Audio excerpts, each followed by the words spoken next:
La peinture, la huile, c'est bien plus difficile.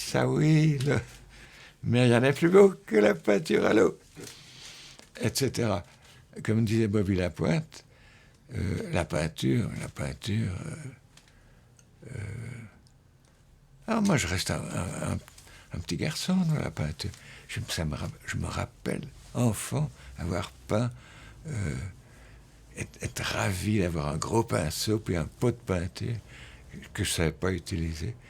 Mais ça reste une jouissance.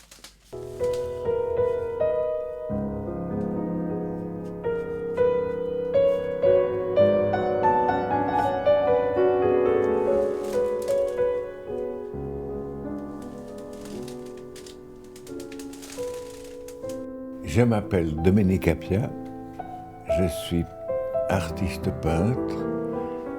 Je me suis mis à peindre à 40 ans environ, de manière professionnelle. J'avais évidemment peint un peu avant. On se retrouve justement pour le film de Nasser Bakhti, Oui. qui vous est consacré. Il y a eu de nombreuses personnes qui ont souhaité faire des films, qui vous ont fait des promesses sans jamais les tenir. Là, vous étiez un petit peu réticent au début. Comment il a pu vous convaincre ? J'étais tout à fait réticent parce qu'on m'avait berné, enfin, en quelque sorte. On m'avait promis monts et merveilles, et puis j'ai jamais rien vu venir.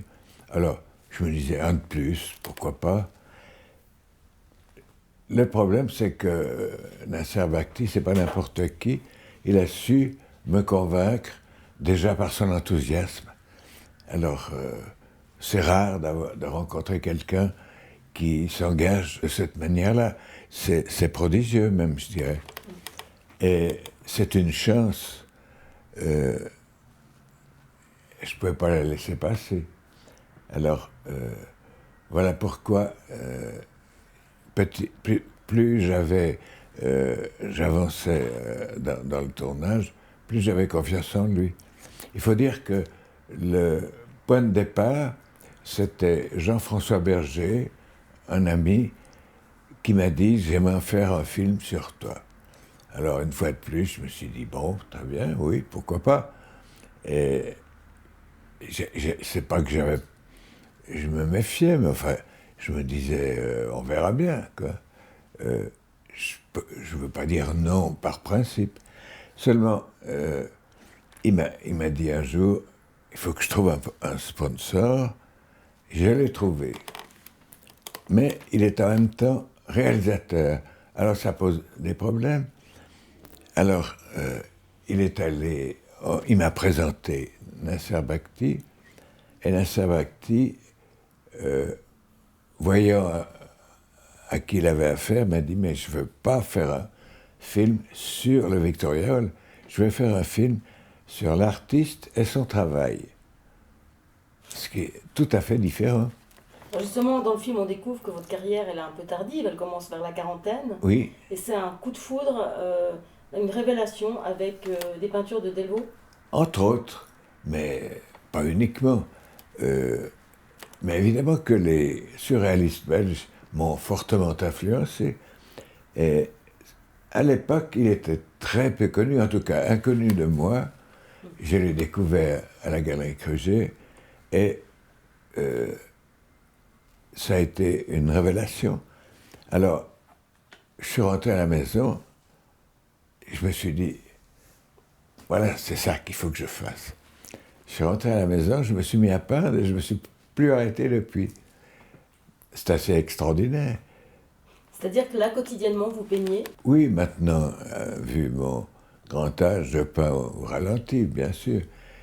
J'ai plus la même capacité de production. Mais je continue, j'ai des toiles en cours encore, j'ai des commandes, et puis la vie ne s'est pas arrêtée. D'ailleurs, un artiste ne s'arrête jamais. Et d'ailleurs, vous venez de sortir aux éditions Slatkin un guide amoureux et sentimental de Genève pour nous faire voir Genève différemment. C'est un vieux... une idée, comment dire, presque une obsession. J'avais envie de faire ce guide. j'avais envie de publier un livre. J'en ai publié d'autres, mais j'ai accumulé pas mal de textes qui sont à la fois des documentaires, parce que j'aime Genève autant que je déteste cette ville. C'est très ambigu comme relation. Et puis, comment dire, c'est chargé de souvenirs d'enfance aussi. J'ai eu la chance de découvrir Genève d'une manière assez exceptionnelle, que peu de gens ont eu, sinon quasiment personne. Et j'ai accumulé document sur document, j'ai fait des croquis, j'ai fait des peintures, et j'ai fini par réunir de quoi faire un guide. Et j'étais très content de pouvoir l'éditer. Il fallait qu'il soit distribué.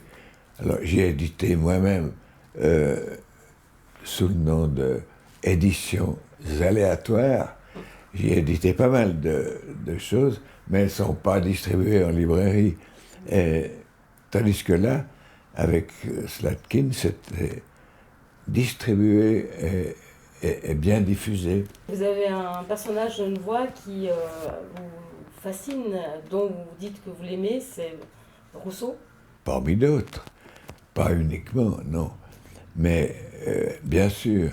Et dans le film, je l'interviewe.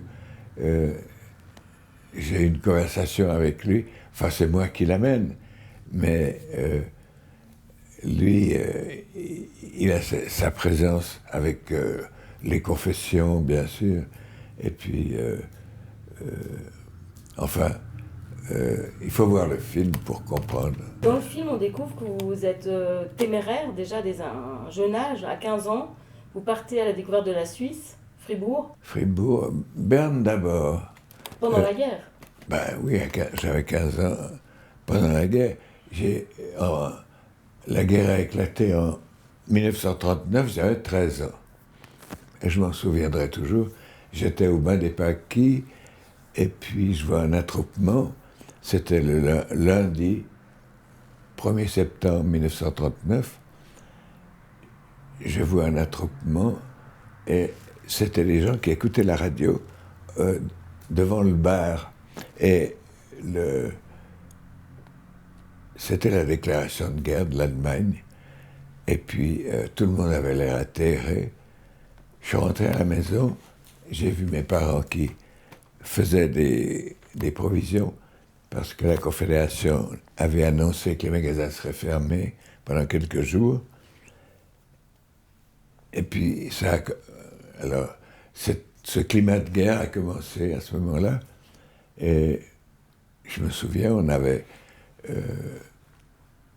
mis dans la cave des troncs d'arbres pour soutenir les voûtes, les plafonds, les sols. Et c'était l'abri de la maison, de l'immeuble.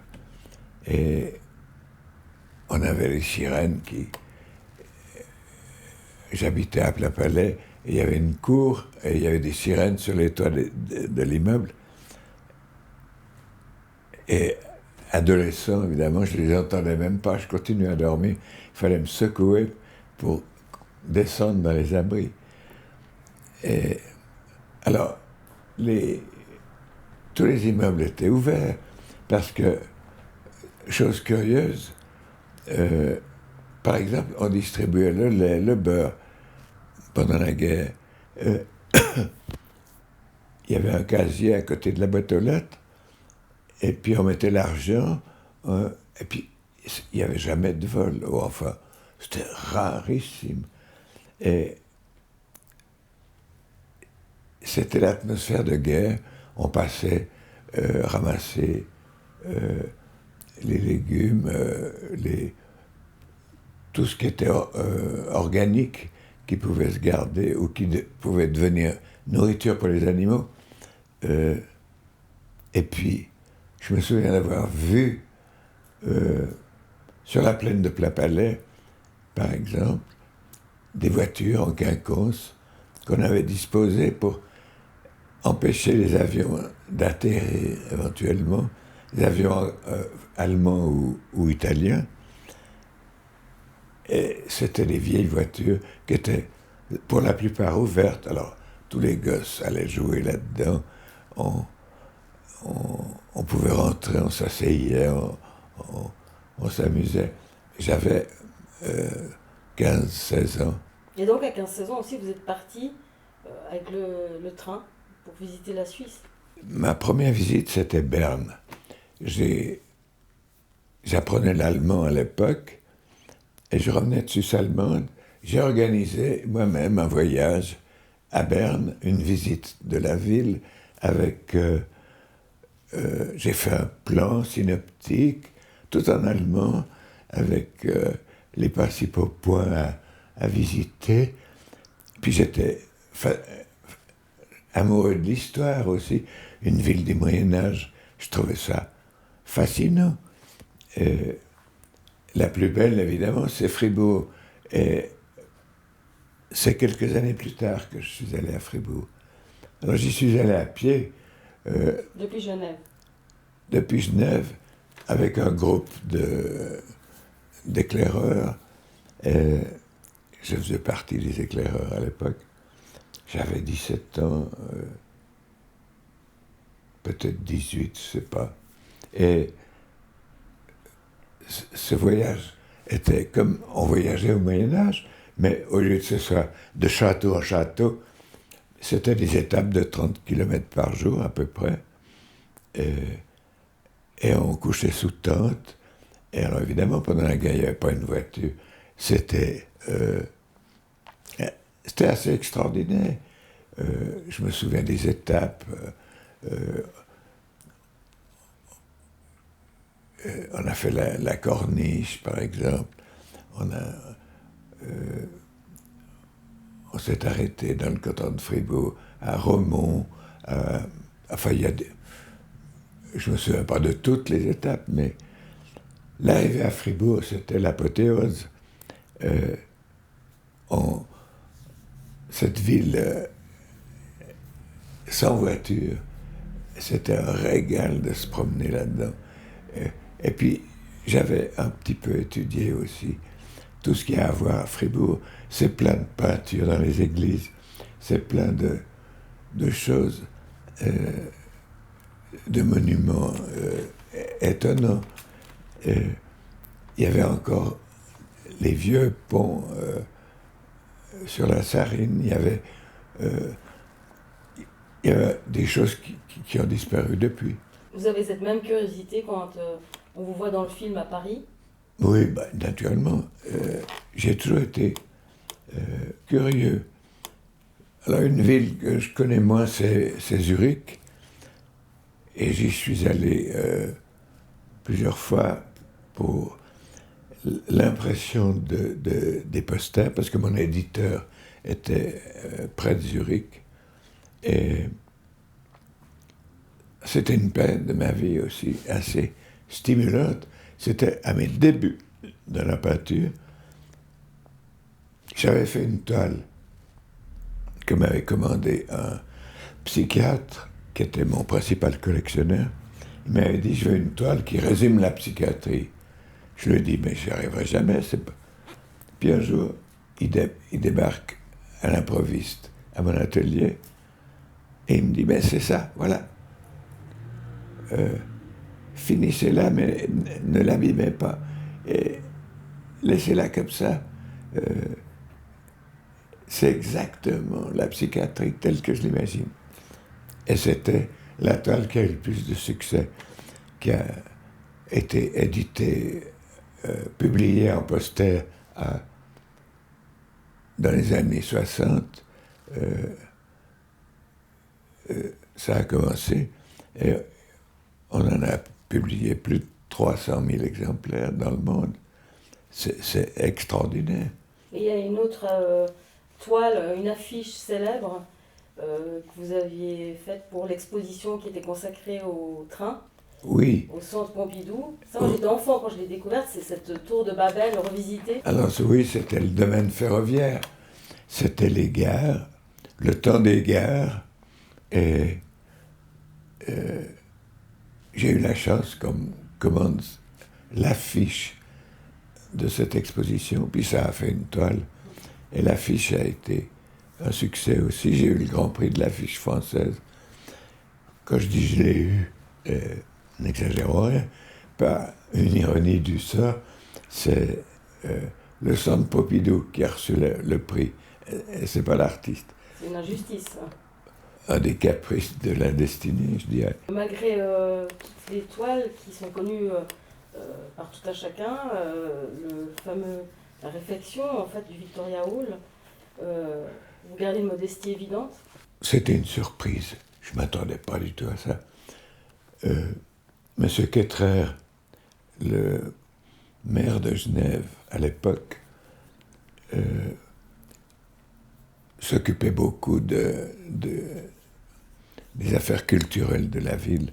Et c'est lui qui m'a commandé l'affiche et la peinture. Et je dois dire que c'est une chance. Il voulait surtout pas de l'art contemporain, déjà parce que il craignait qu'on lui impose que la commission du Fonds d'art contemporain, qui s'appelait déjà comme ça à l'époque, lui impose quelque chose d'abstrait qui n'aurait, à ses yeux, pas convenu avec l'architecture intérieure du Victoria Hall. En plus, faire un concours, ça retardait d'une année. Le temps de préparer, de publier le règlement du concours, de juger les travaux, etc. C'était une année de perdu. Et il voulait exploiter la salle telle qu'elle. En plus de ça, la salle était classée monument historique. Il ne voulait pas qu'on y touche. Alors, c'est une chance. Ça n'a pas été du goût de tout le monde. J'ai été vivement critiqué. En fait, c'était de la jalousie, tout simplement. Mais ça a été ma chance. Votre regard sur la technologie, parce que dans le film, on voit que vous êtes surpris de voir comment maintenant sont imprimées les affiches. Est-ce que la technologie a changé votre regard sur l'art ? Oh, ça a eu une influence, bien sûr. Mais imaginez pour un artiste d'être reproduit. C'était la période où les clichés, quand j'ai commencé à peindre, où les clichés étaient hors de prix, très chers. Et publier, imprimer, c'était un gros investissement. Et chaque année, ça devenait plus facile et meilleur marché. Donc, c'était très stimulant, il faut dire. Et dans les récentes années, alors c'était incroyable, on pouvait... Alors, quand Internet est venu, évidemment, les possibilités se sont multipliées. C'était prodigieux. Alors, quoi de plus stimulant pour un artiste ?